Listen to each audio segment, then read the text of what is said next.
তোমার সঙ্গ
লীলা স্মরণের সময় দিবা অপরাহ্নকাল লীলা স্মরণের বিষয়বস্তু কেহ বলে ফেরত গোষ্ঠ, কেহ বলে উত্তরা গোষ্ঠ, কেহ বলে অপরাহ্ন লীলা স্মরণ। যে যাহাই বলুক গৌর গোবিন্দ লীলামৃত ভজন কবিতা অনুযায়ী অপরাহ্ন লীলা স্মরণ, অর্থাৎ গোষ্ঠ হতে গোপালকে ঘরে ফিরে আনা। মা যশোদার কোলে গোপাল মিলন, স্নানাদি, ভজন, আরতি, বিশ্রাম। লীলা বিলাসের সময় সীমা 6 দণ্ডকাল, যা আধুনিক যুগের পরিমাণে 2 ঘন্টা 24 মিনিটের সময়।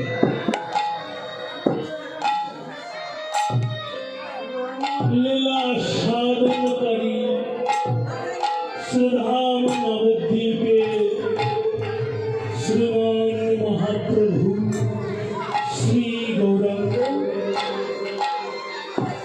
লীলা বিলাসকারী শ্রীধাম বৃন্দাবনে শ্রী রাধা গোবিন্দ লীলা স্মরণকারী অনন্ত কোটি বিশ্ব জগতের সকল সাধক বৈষ্ণব ভক্তগণ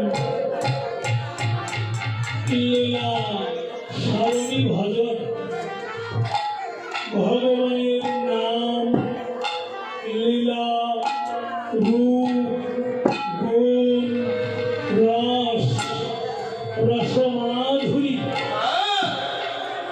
এইসব যে যত বেশি স্মরণ করবে, যে যত বেশি ভাবনা করবে, তার ভজন তত পূর্ণ হবে। তাই নদিয়া বিহারী সচিব দুলালিয়া বিষ্ণুপ্রিয়ার প্রাণবল্লভ গদাধরের প্রাণ অনন্ত কোটি বিশ্ব জগতের সকল জীবে একমাত্র আশ্রয় শ্রী গৌর চরণ। আজ দিবা অপরাহ্নকালে সুরধ্বনি গঙ্গার কূলে হরি বল বলে ভাব আবেশে বিভোর হয়ে মধুর বৃন্দাবন লীলা স্মরণ করছে। সুরধ্বনি গঙ্গাকে ভেবেছেন যমুনা, খেলার সঙ্গীগণকে ভেবেছে বৃন্দাবনের শাখা। আপনি কৃষ্ণ ভাবে বিভোর খেলেছেন বিনোদ খেলা। বিনোদ খেলা শব্দের অর্থ বোঝায়, আবিধানিক অর্থ হল হাডুডু খেলা। হাডুডু খেলাকে বলা হয় বিনোদ খেলা। তো গৌর সুন্দর এবার তো সেই হাডুডু খেলা খেলছেন বৃন্দাবনে। দেখবেন আপনারা 1000 জন, আমি একা, এত একটা কথা বললে হাজারটা কথা হবে, আমার একার কথা শুনতে পাবে। হয়তো আপনাদের ভালো কিছু বলতেও পারবেন না, তেমন ভজন সাধন আমার নেই। একটু ধৈর্য ধরে থাকবেন, মহাপ্রভু করুণা করে যতটুকু বলাবেন ততটুকু সাধ্য অনুযায়ী চেষ্টা করবেন।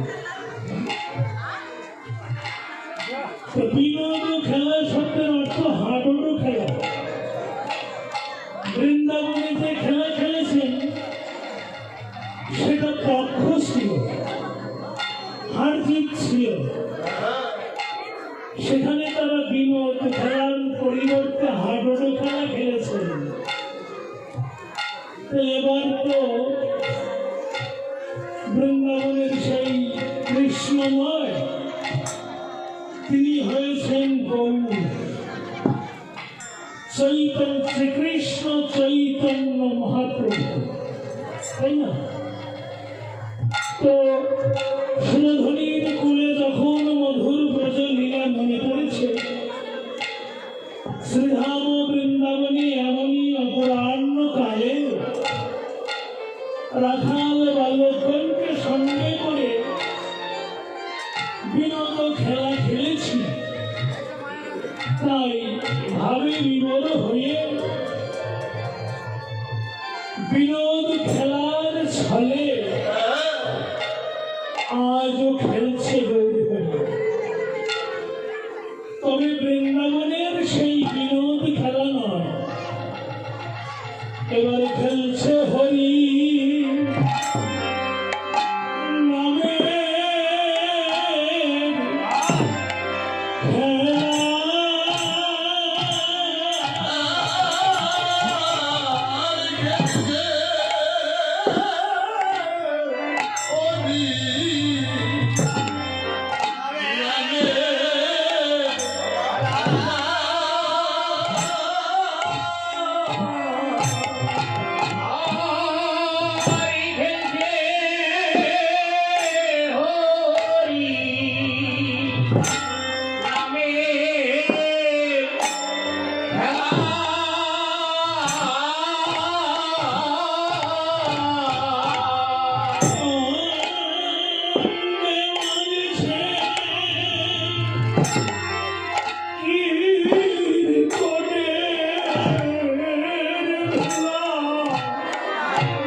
তাহলে সবাইকে তো উদ্ধার করবে, সবার অন্তরে কৃপা গ্রহণযোগ্যতাও তো থাকতে হবে। তাই গৌরসুন্দর সবাইকে কৃপার যোগ্য করে তুলতে নিজে ধুলাই গড়াগড়ি যাচ্ছে আর ভক্তের চরণ ধুলি নিজের অঙ্গে মারছে। আমার মতন এক কীটাণু কীট পাপিষ্ঠ একেবারেই পচা নর্দমার একজন জীব এসে বলছে, গৌরহরি তুমি তো পূর্বলীলাই ছিলে শ্রীকৃষ্ণ, তাহলে তোমার সঙ্গে যে খেলতে গিয়েছে সেই তো খেলায় হেরে গিয়েছে, তোমার সঙ্গে খেলে আমাদের ফল কি হবে বলো? গৌর সুন্দর থেকে বলছে, হরে একবার আমার নিকটে আয়, নিকটে এসে একবার বদলে হরিবল হরিবল যেন হরিবল বলে আমি যেন তার কেনা হয়ে যাই। কত জন্ম জন্মান্তর সাধনা করে পেয়েছি স্বাধীন মানব জনক, হেলায় কেন হারাবি বল? এবার তাদেরই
গৌরহরি এমনি ভাবে নিজে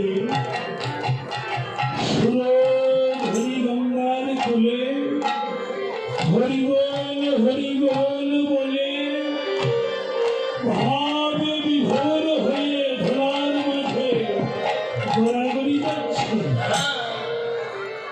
সকল ভক্তকে এক সঙ্গে কৃপা করবেন বলে তাই বৃন্দাবন লীলা সাধন করে হরি নামের খেলা খেলছে। এই খেলায় কোনো পক্ষ লাগে না, একটি পক্ষ হলেই যথেষ্ট। কারণ বৃন্দাবনে দুটি পক্ষ ছিল বিধায় হার জিত ছিল। এবার কোনো পক্ষ নয়, শুধু তাদেরই জয় হবে যারা আগে ধুলার মাঝে ঘোরাঘুরি যাবে। তাহলে যারা পরে আসবে তাদেরও হবে পরে। চৈতন্য চরিতামৃত বললেন বৃষ্টি তো সব জায়গায় হয় না, যেখানে উঁচু সেখানেও বৃষ্টি হয়, যেখানে নিচু সেখানেও বৃষ্টি হয়। জল সব জায়গায় জমে না। জল কোথায় জমে? যেখানে যত নিচু সকল জল সেখানে এসে জমা হয়। তাই যে ভক্তের অন্তর যত নিচু, যত পূর্ণতা, তার হৃদয়ে গৌর গোবিন্দের প্রেম ভক্তিকে পরিপূর্ণ। জল যেমন নিচু জায়গায় জমে, ভগবানের করুণাও যে অন্তর যত নিচু তার হৃদয়ে পরিপূর্ণ হয়। কারণ তার হৃদয়ে অহংকার থাকে না। আর যারা অহংকারে মাথা উঁচু করে থাকে তাদের অন্তরে প্রেম ভক্তি সহজে আসে না। কারণ যেখানে অহংকার আছে সেখানে ভগবান থাকে না। শাস্ত্রের কথা, পৃথিবীতে অহংকার ছাড়া কোনো মানুষ নাই। প্রত্যেক মানুষের হৃদয়ে কিছু না কিছু অহংকার আছে।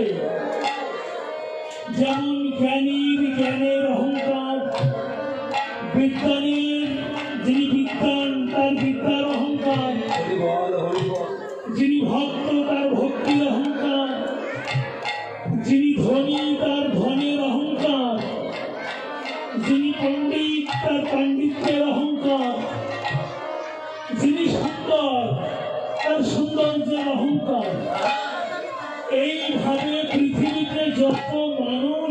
আছে, সবার হৃদয়ে কিছু না কিছু অহংকার আছে। যে যে কাজে ভালো পারে সে সেই কাজকে নিয়ে অহংকার করে, কিন্তু অহংকার পতনের মূল চাবিকাঠি।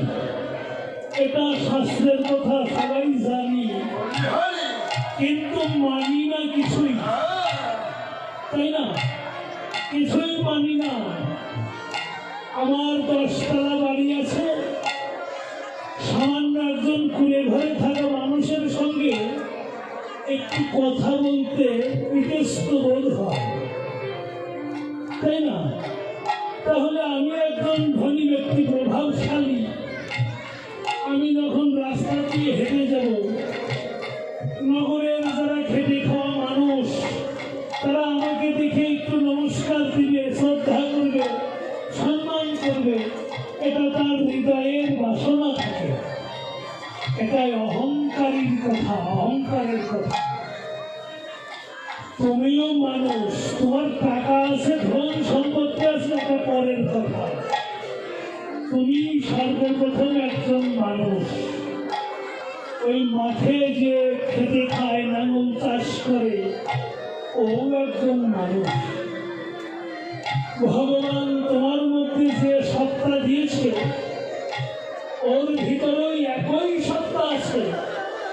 তোমার মধ্যে আত্মাকে একটু বড় করে বানিয়ে দিয়েছে তা না।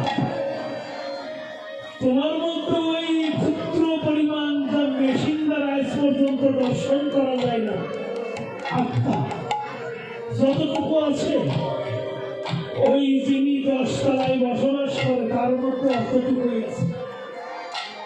সুইচ টিভি দিলে তুমি যেমন করে যাবে ঢলে, ওই মাঠে যে খেতে খায় ও করে যাবে ঢলে। সুইচ ভগবানের কাছে। তাই বলছি, অহংকার করো না।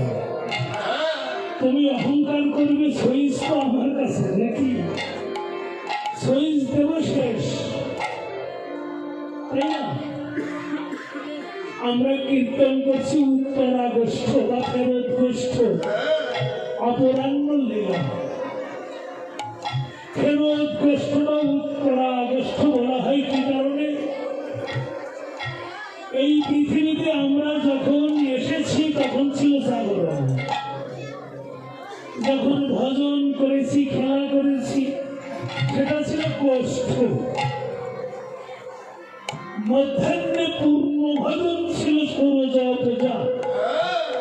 ওটার নাম সূর্য পূজা নয়, সূরজ পূজা। এবার অত ভেঙে বলতে যাব না সূরজ কাকে বলা হয়। এই যে ভজন শেষ, এবার যাওয়ার পালা, তাই না? ফেরত গোষ্ঠ এসেছিলাম, যে খেলা খেলতে খেলা শেষ হয়ে গেছে, এখন চলে যাব, তাই না? যেখান থেকে এসেছি সেখানে চলে যাব। কোথা হতে এসেছি? ঈশ্বরের নিকট হতে। অঙ্গীকার করেছিলাম ঈশ্বরের দাসত্ব করব। আমরা করেছি কি? করি নাই। কারণ ওই যে অহংকারে সব ভুলে গেছে। সব ভুলে যার যার অহংকার নিয়ে সেই চলেছি। আমার গৌর গোবিন্দের ভজন করি নাই, উপাসনা করি নাই। তাই এবার যাবার পালা। যাবার বেলায় এটাকে ভেবে দেখেছি কখনো? আরে বলি আমার কেউ তো কারে নয়, পথে পরিচয়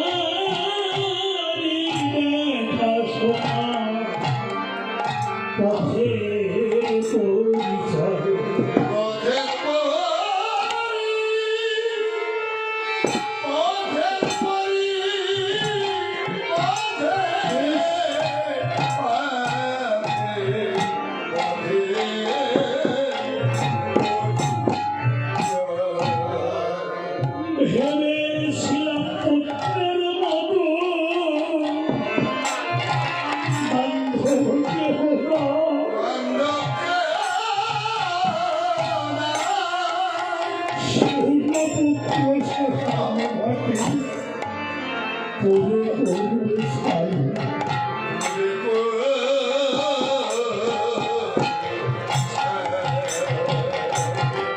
কত আদর করে সোহাগ করে যাকে এত ভালোবেসেছি,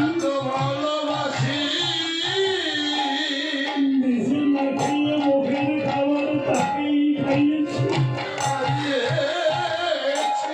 শেষের বেলায় সে আমার মুখে আগুন জ্বালিয়ে দিল।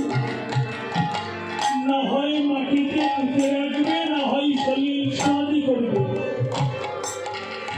সারা জীবন ভরে যাকে ভালোবেসে সংসার করেছি, সেও আমার স্বপ্নের সাথে হবে না। যখন আমার এই দেহ থেকে প্রাণ প্রাণীটা চলে যাবে, দূর দূর করে ঘর হতে বাহির করে গোবর ছিটে সেই জায়গাটা পবিত্র করবে। মাঝখানে শুধু আমার আমার করেই গেল। একদিন ভেবে দেখলাম না এই জগতে যা আছে কিছুই আমার না। প্রভু হে, একমাত্র তুমি এই জগতে আমার বলতে কিছু নেই।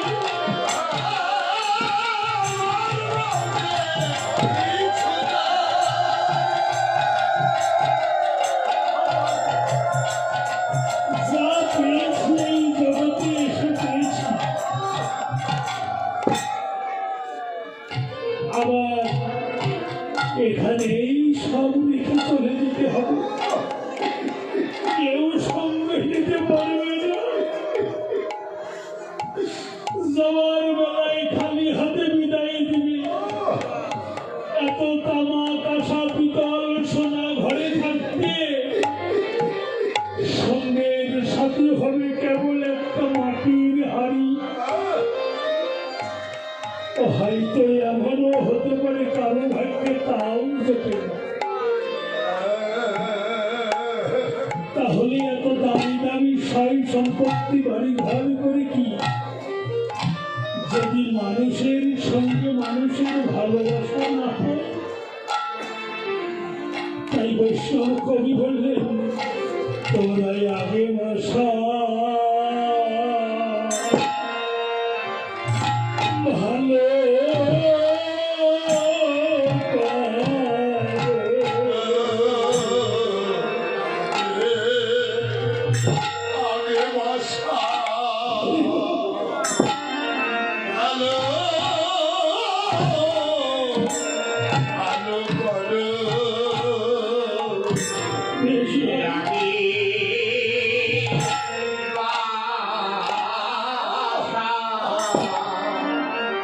Allah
জগতের কাউকে আমি ভালো দেখতে পারি না,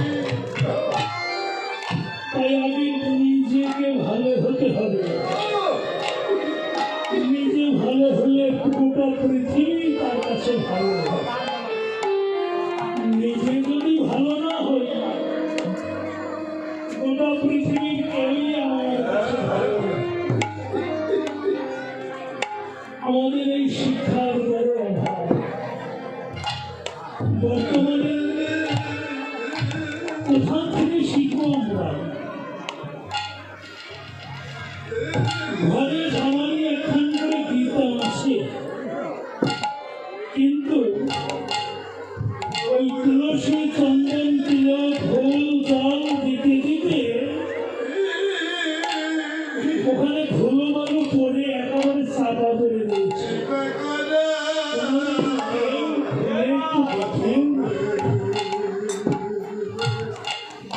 তাহলে শিখব কোথা থেকে? যেখানে পাঠ কীর্তন হয় সেখানে থেকে কিছু শেখা যায় তো, কিন্তু পাঠ কীর্তনে যেতে মন চায়। ওই যে নিজের হৃদয় ভালো হয় নাই। ও বুঝতে পেরেছি, ওই সিরাজগঞ্জ থেকে সামনে আসছে, ও কি বলবো আমি জানি। নিজের ভাষাটাও ভালো না। আরে কি বলে আগে একটু শুনে দেখো। লোকটা খারাপ হতে পারে, লোকের কথাগুলো তো খারাপ নাও হতে পারে।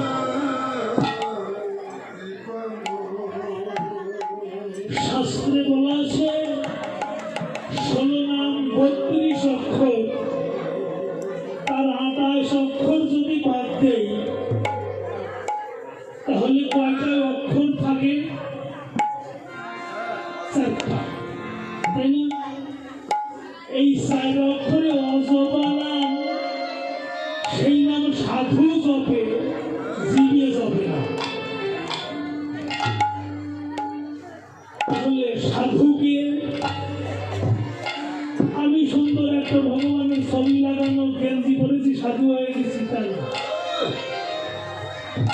সারা অঙ্গে তিলক লাগাইছি, গলায় তুলসীর মালা নিয়েছি, ধুতি পরেছি, মাথা নেড়ে করে হাতে কমণ্ডল নিয়েছি, টিকি রেখেছি, আমি সাধু হয়ে গেছি? সাধু না।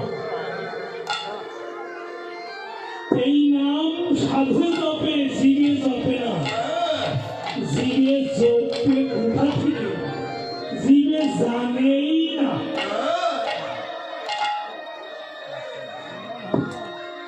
কারণ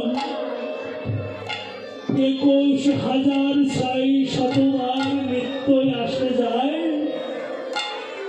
দিবারাত্রি 60 দণ্ডে 24 ভাগ করতায়। জাননি জাননি মন বাতাসে কি কয়, কি বলিয়া আসে বাতাস, কি বলিয়া যায়।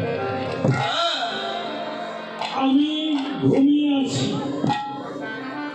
আমার ভিতরে এই যে শ্বাস প্রশ্বাস একটা যাচ্ছে একটা বের হচ্ছে, ও কি বসে থাকে? ও কি ঘুমিয়ে থাকে? থাকে না। তাহলে সাধুকে এই যে পরম আমার ভিতরে যাচ্ছে আর আসছে, ও সাধু। আমি তিলকমালা পরে সাধু হই না। তাহলে কোথায় যাচ্ছে? একটা নাম বলে ভিতরে প্রবেশ করে, আর একটা নাম বললে ভিতর থেকে বাহির হয়। এইভাবে আসা যাওয়া চলতেই আছে। আপনি ঘুমাতে যান, গাড়িতে যান, ওই মল ত্যাগ করতে যান, যেখানে যান আপনার ভিতরে ও কিন্তু আসা যাওয়া বাড়বে। এই যে সাধু পরম, এই পরম নাম জপ করছে, সেই 4 অক্ষরের নাম। যদি সৎ গুরু হয়ে থাকে তাহলে জানে, সব গুরুই আবার জানে না। কিছু কিছু গুরুদেবরা জানে। তাহলে জীব আর পরমের সঙ্গে কথোপকথন হচ্ছে। আমি এইখানে তত্ত্বকথাটি তুলতাম না। আসবার সময় কিছু ভক্তগণ আমাকে ধরেছে, বলেছেন দেখেন বাবু একটু তত্ত্বকথা আলোচনা করেন, আমাদের ভালো লাগবে। যদি তাদের ভালো লাগে শুনে, যদি কিছু জানতে পারে, শিখতে পারে, আমিও ধন্য হব, তাই না? তাই বলছি, জীব আর পরমের সঙ্গে কথা হচ্ছে। জীব বলছে, হে পরম, আমি যদি থাকতে না দেই তুমি কোথায় থাকবে বলো তো? দেখেন, জীব আমার করেই গেল এই মায়ার সংসার। আর পরম হলো অনিত্য ধাম, যেখানে কোনো মায়ার খেলা চলে না। পারমার্থিক জগৎ ছাড়া সেখানে আর কিচ্ছু নাই। পরম বলছে, মূর্খ জীব তুমি, একবার ভেবে দেখো তো, এই যে আমি তোমার ভিতরে প্রবেশ করেছি, বের হয়ে যাব, আর যদি তোমার মধ্যে না আসি, আমার থাকবার জায়গা তুমি ভেবো না। তোমার ভিতরে যদি আমি না যাই, তুমি কোথায় থাকবে বলো? কোথায় থাকবে? ঘরের বউ বলবে জায়গাটা অপবিত্র হয়ে গেছে, শিগগির ঘর থেকে বাইর করবো, তাই করবো না? কিছুক্ষণ রাখবে তুলসী তলায়, মায়ার কান্নাকাটি করে আবার কেহই নাই, কি হলো আমি কেবে করেই চলব। মায়ের কান্না কেঁদে নাই সমাধি দিবে মাটির ঘরে, নাই অগ্নিদাহ করবে, নাই শরীর সমাধি দিবে, চলে।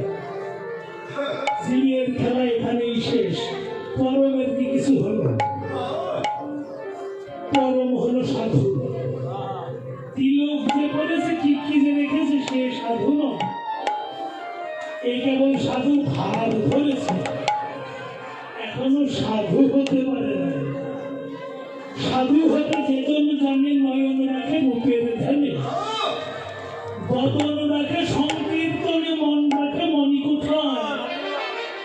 সাধু হওয়া মুখের কথা নয়। তাহলে সামান্য সাধু হওয়া যায় না। অসামান্য যেদিন হবে, সেই দিন তুমি সাধু বলে কিছু অংশ ভাবতে পারো, আমি কিছুটা সাধু হয়েছি, পুরাপুরি সাধু হবে। তাই চন্দ্রপক্ষ নেত্রদেব দ্বিগুণ করিয়া করিবে ভেদ, চৌগুণে ধরিলে স্তম্ভন হয়, এই স্তম্ভন হয় চাঁদের, তাই না? এগুলো ভজনের অঙ্গ। কত অঙ্ক কোথায় আছে, কত কোন কোথায় ধরবে। 16 অঙ্ক যদি পবনে ধরে স্তম্ভনে 64 অবধি করে, 32 শ্বাস বাহির মারে, হেলাধুলা দৈনীতি মেরতি চণ্ডীদাস করে পৃথিবী। আমার সাধন এই তো সার, চণ্ডীদাস কিছু না করে আর।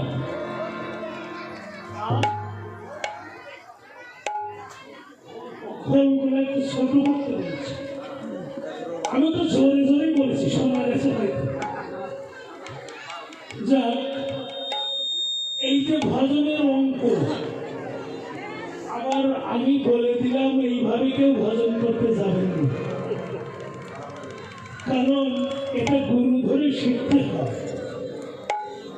যদি তা না শিখেন, নিজে নিজে যদি কোনো শিষ্য বা কোনো ভক্ত পাণ্ডিত্য করতে যায়, তার জীবনের ফল করে ভালো হবে না। আমি দুটোই বলে দিলাম, কেউ নিজে নিজে করতে যাবেন না। শ্রী গুরুদেবের চরণাশ্রিত হয়ে তার নিকট থেকে শিখে নেবেন। তিনি যেভাবে বলে দিবেন সেইভাবে ভজন করবেন। যদি সাধনায় সেটি বস্তু কারো সহস্রারে ওঠে, তারই আসা যাওয়ায় আর থাকে না রে।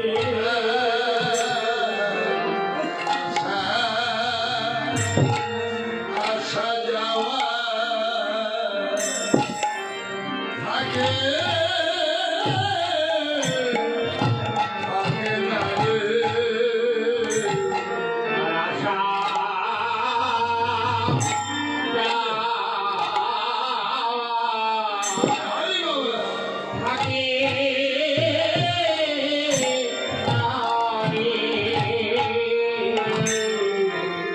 বসব হয়তো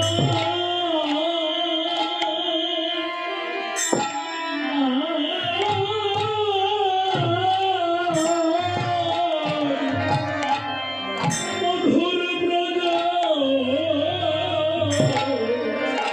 ব্রজপুরে, কোথায় আসা যাওয়া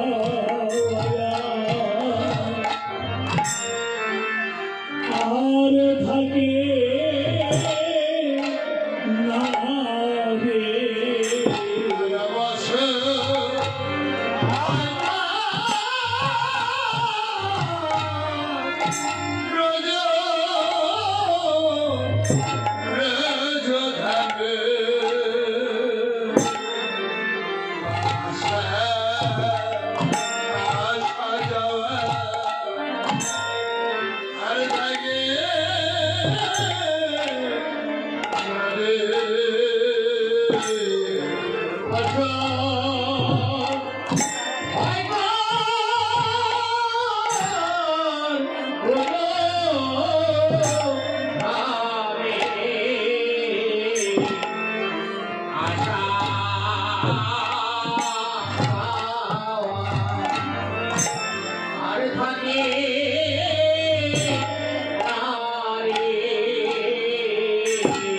বসব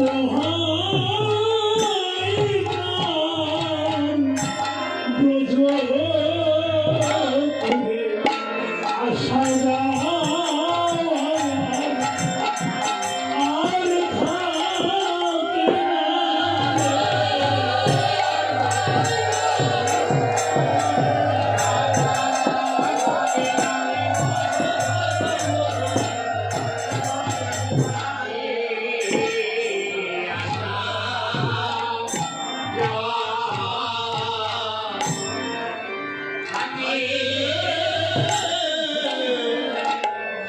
না রে।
খুব সুন্দর খেলছে ভাবি বিভোর সঙ্গে রয়েছে তার খেলার সঙ্গীরা খেলতে খেলতে বৃন্দাবন সময় মনে পড়ে গেছে এমনই অপরাহ্নকালে এই অবসান হেরে মায়ের কথা মনে পড়ে গিয়েছিল তো গৌর সুন্দরের অন্তরে সেইভাবে উদয় হয়েছে সবাই একসঙ্গে কেমন ভাবে খেলছে সঙ্গে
সঙ্গে কে নৃত্য করছে? নিত্যানন্দ। নিত্য যোগ আনন্দ, তাই না? যার বদন দেখলেই আনন্দ হয়, তার নাম তো নিত্যানন্দ। তাই সঙ্গে নিত্যানন্দ নাচছে। হরিদাসই অভিরাম, নাচে তাই হরিরাম।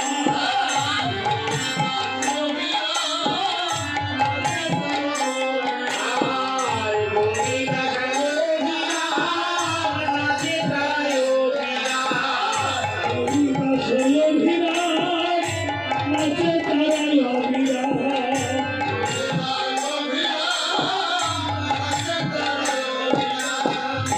হরিদাসই অভিরাম, নাচে তাই হরিরাম। আর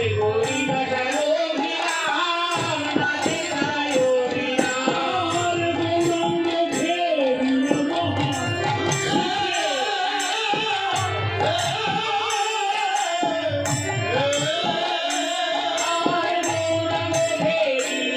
মহা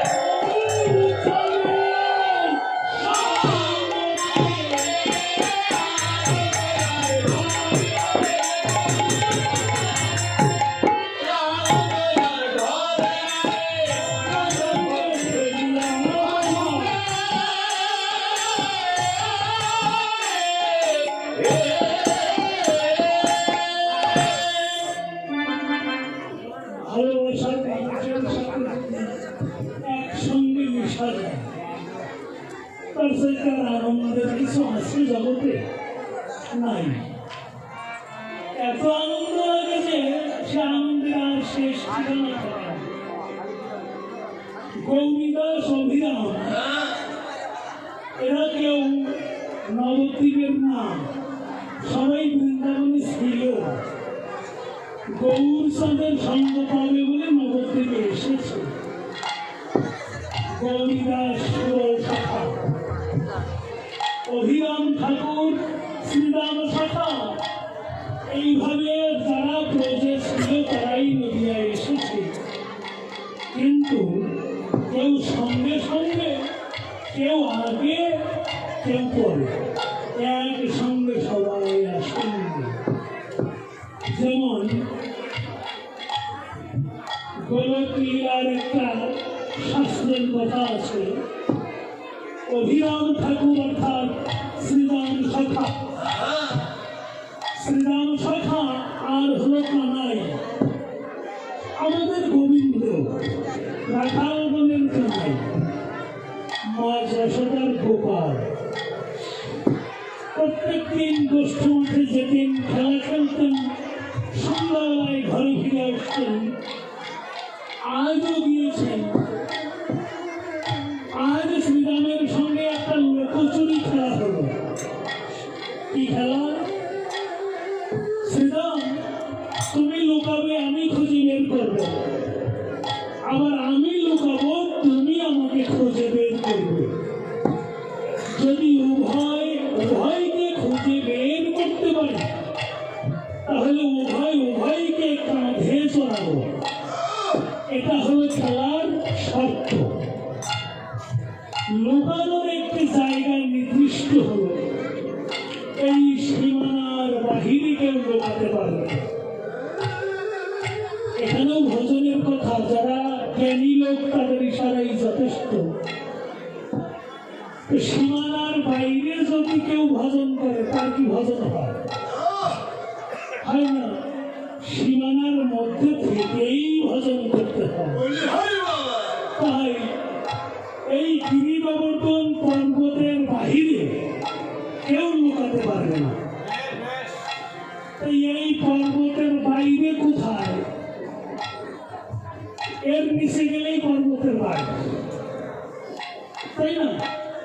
এই পর্বতের বাহিরে কেউ লুকাতে পারবে না, পর্বতের ভিতরে থেকেই লুকাতে হবে।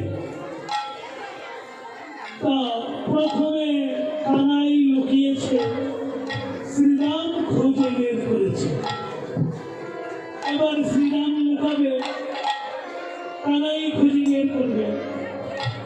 শ্রীরাম যেতে যেতে গিরি গোবর্ধন পর্বতের গুহার মধ্যে চলে গেছে, গণ্ডির বাহিরে। গণ্ডির বাহিরে গেলে তার ভজন হবে না, ও তো বাইরেই চলে গেছে, আউট, তাই না? ক্রিকেট খেলাই হোক আর ফুটবল খেলাই হোক, দাগের বাইরে গেলেই আউট, দাগের বাইরে চলে গেছে। তা শুধু তাই নয়, সেখানে বসে বসে জপ করছে, কানাই যেন আমায় পায় না। দেখুন তো, ভক্ত জপ করছে ভগবানের কাছে, আমার যেন পায় না।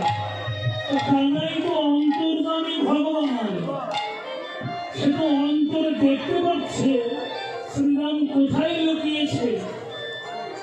আর যে ভক্ত আমাকে চায় না, আমি সেই ভক্তের নিকটে যাই না। তাই খেলা ছেড়ে দিয়ে কানাই চলে আসলেন। রাধারানীর পূর্বে অভিশাপ দেওয়া ছিল শ্রীরামে, 7 বৎসর কৃষ্ণ সারা হয়ে থাকবে, ওই অভিশাপ লেগে গেল। কানাই বাড়ি ফিরে এসে বৃন্দাবন লীলা সমাপ্ত করে গেলেন মথুরায়।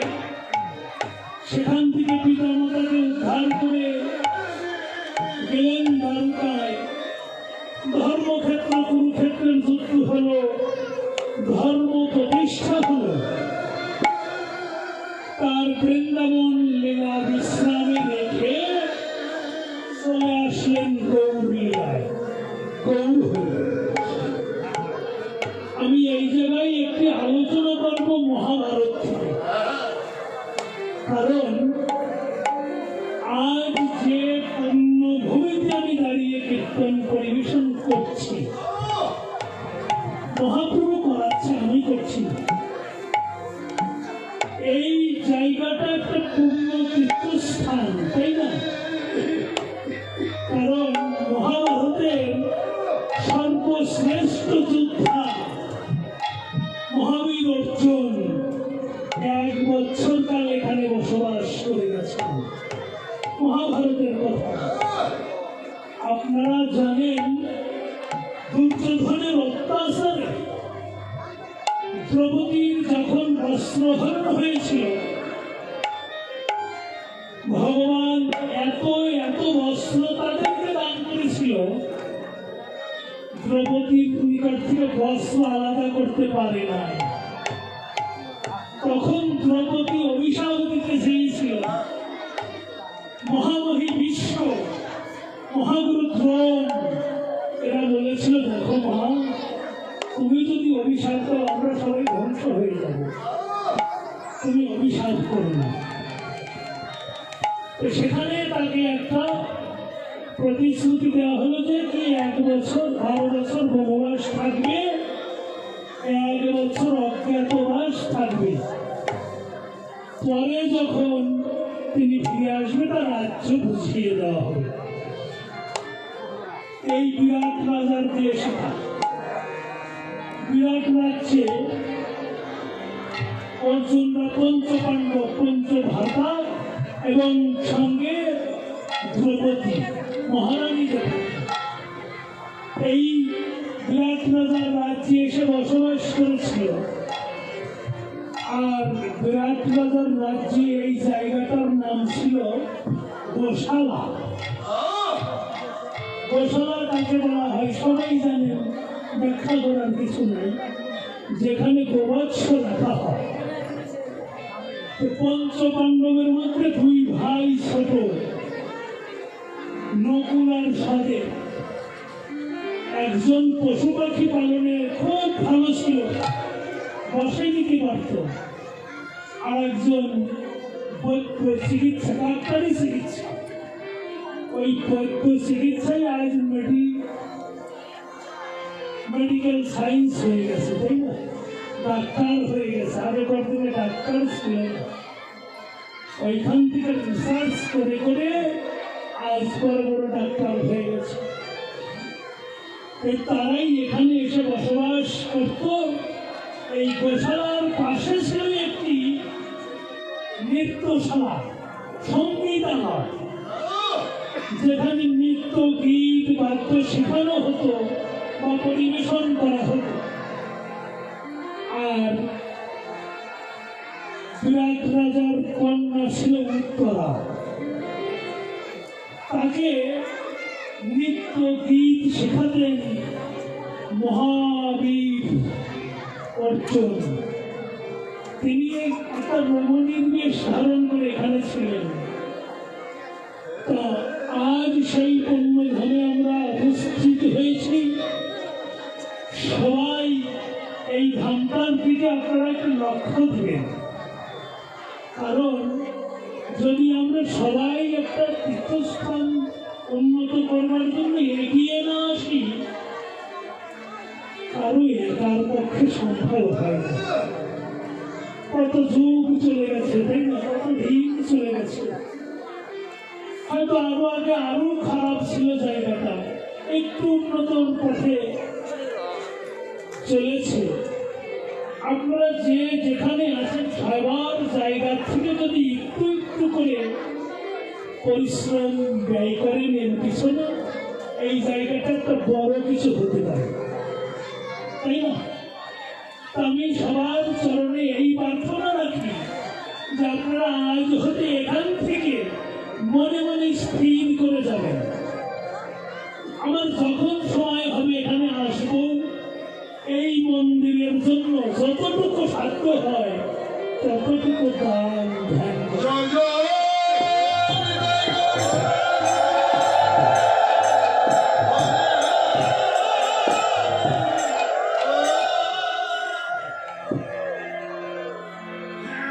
আমার শ্রদ্ধেয় দাদা শ্যামল চন্দ্র মাহাতো, আমার নাম শ্যামল চন্দ্র বিশ্বাস। তাহলে কি হলাম? ভাই ভাই, তাই না? দাদার সঙ্গে একদিনের পরিচয়, শেরপুরে একটা কীর্তন শুনতে গিয়ে একদিন শুধু দাদাকে আমি বলেছিলাম, দাদা যদি উৎসব হয় অধমকে একটু নিমন্ত্রণ দিবেন। দাদা আমার কথা রেখেছে, আমি খুব আনন্দিত হয়েছি। দাদার জন্য ঈশ্বরের কাছে প্রার্থনা করি তিনি যেন দীর্ঘজীবী হয়। ঈশ্বর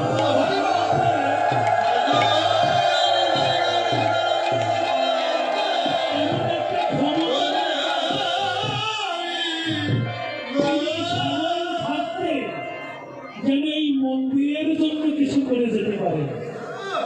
সঙ্গে রয়েছেন দাদার সভাপতি মহোদয়, অন্যান্য সংগঠনের যারা সদস্যবৃন্দ আছে, সবার তো নাম জানি না, তাই বলতে পারলাম না। তো এরা সবার দীর্ঘায়ু কামনা করি। এই মন্দিরের জন্য যেন তাদের অক্লান্ত পরিশ্রম ব্যয় করে এই মন্দিরটা একটা তীর্থস্থানে পরিণত করতে পারে। জয় রাধে। দাদা কিছু বলবেন?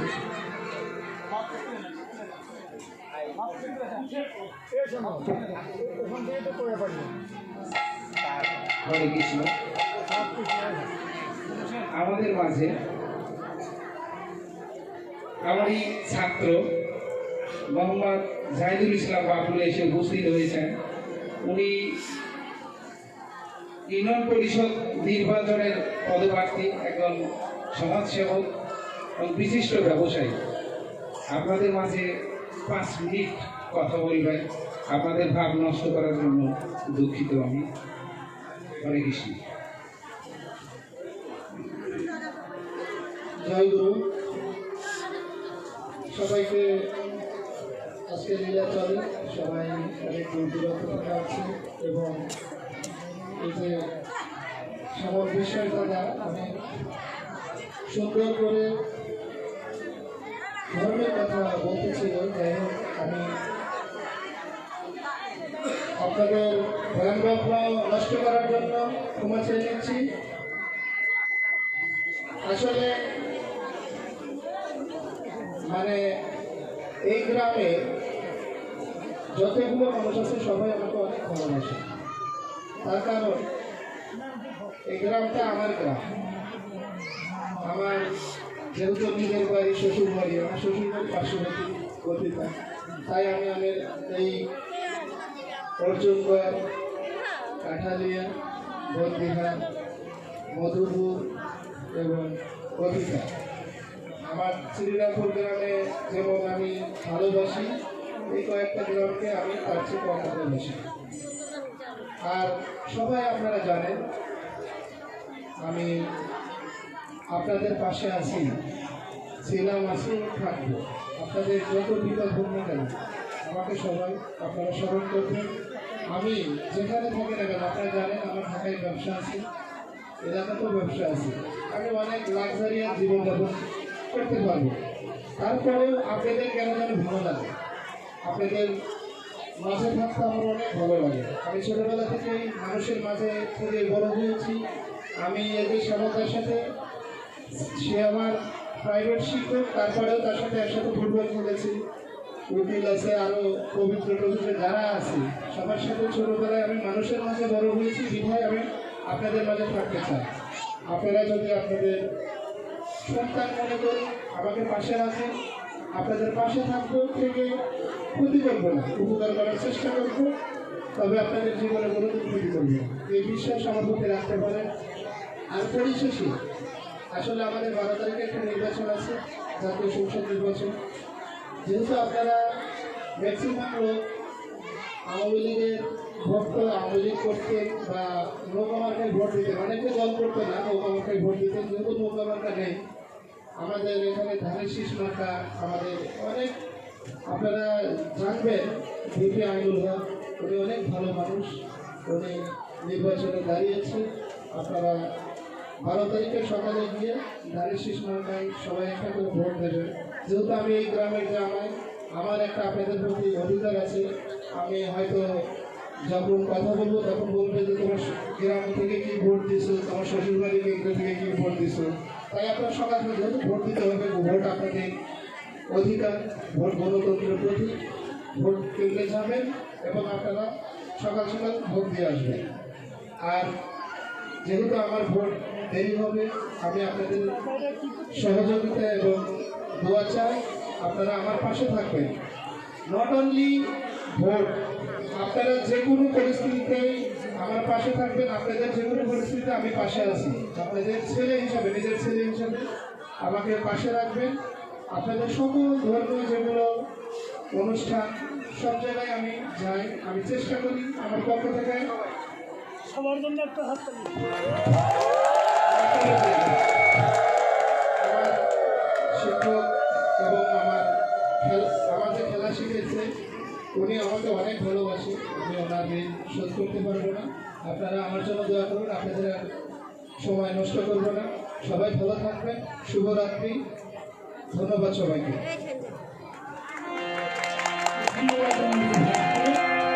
সুন্দর করে কথা বলার জন্য বইটাকে তুলে দাও তেলে না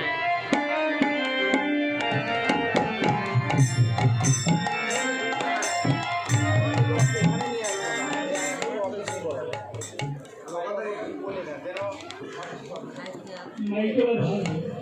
এরপরে যদি কোনো আমাদের প্রার্থী বা কোনো ভক্ত আসে, তুমি একটা মাইক্রোফোন ওখানে দিবে, ওখান থেকে কথা বলবে, হ্যাঁ? আচ্ছা, ঠিক আছে। তাহলে ভগবান কি বলেছিল? কাঁধে চালাবে, তাই না? যে হেরে যাবে বা যে খুঁটি বের করতে পারবে না, পারবে, তাই না? এমন বলেছিলাম। কি বলেছিলাম? পারবে না, পারবে না, পারবে, তাই না? আমরা লোক দিয়ে শুনছি। মহাভারতের অনেক মহাভারতের কথা তো এই শেষ করে দিয়েছি। এখন আমি আমার লীলার মধ্যে প্রবেশ করছি। এখন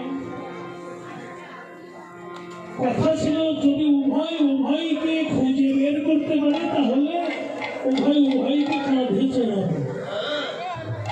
তা যখন রাধারানীর অভিশাপ লেগে গেল শ্রীরামে। কৃষ্ণ চলে গেলেন, বন্ধু হয়ে আসলেন নবদ্বীপ। এর মধ্যে 100 বছর কেটে গেছে। প্রাকৃতিক জগতে যদি কোনো মানুষের সাজা হয়, সাজার শেষে জেলার তাকে আর ধরে রাখতে পারে না। তত্র শ্রীরামের যে 100 বছরের সাজা ছিল, কৃষ্ণ সঙ্গ ছাড়া থাকবি, কেটে গেছে। এমন সময় হর গৌরী অর্থাৎ শিব পার্বতী দুজন ওই পাহাড়ের উপর দিয়ে যখন যায়, বাতাসে ভেসে আসছে, কানাই যেন আমার পায় না। এই কথা পার্বতী শ্রবণে শুনতে পায়। তখন দেবাদি দেবীকে বলে, প্রভু এখানে রথ রাখো, কানাই তো বৃন্দাবনে নেই, তাহলে এই বৃন্দাবনে কানাই কানাই বলে কে জপ করে, আমি তো দেখতে চাই। গিয়ে দেখতে পাই যে গুহার মধ্যে বসে আছে শ্রীরাম।